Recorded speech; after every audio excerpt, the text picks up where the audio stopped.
So I finally made it back home. So today I'm going to talk about advice I would give new sports photographers. My very first tip is to take unpaid internships. So I have met a ton of professionals in the sports world that would say not to take unpaid internships, but I am a living proof of taking unpaid internships get you to where you want to be. And I think that it's really important, especially while you are still in school, to grow in your profession in a professional setting, even if it is an unpaid internship.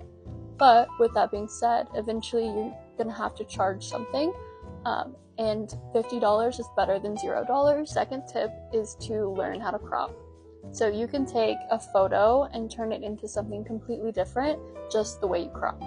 So starting out for me, I really didn't know how to crop. I was really big on just posting a photo without fixing horizon lines and just posting it. I didn't know how to crop. I didn't know what I was doing.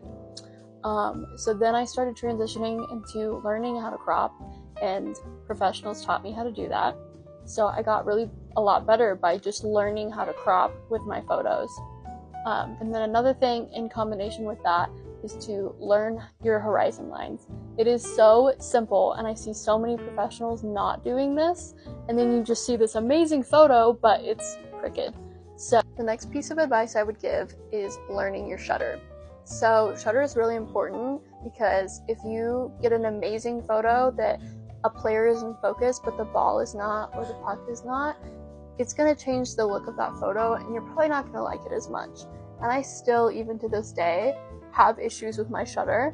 And so really putting your effort into learning your shutter, not only your other settings, but especially in sports, it's really good to have a fast camera and a fast setting to get what you need. Next thing I would say is to not be afraid of grain. So when I started out in sports photography, I was really afraid of grain, and I was the type of person to be like, any grain in a photo is terrible, like, you're a terrible photographer is what I was telling myself, because I had grain in my photos. And a professional told me, don't be afraid of grain. Like, once you post a photo, you're not going to see the grain. Especially now you have your adjustments that you can bring down grain and AI. It's really great. So don't be afraid of grain. For this final piece of advice, I would say is to believe in yourself. If you believe that you can get to a certain point, like shooting the NHL or shooting in the NFL or whatever you aspire to do, you need to continue to believe that you can do that.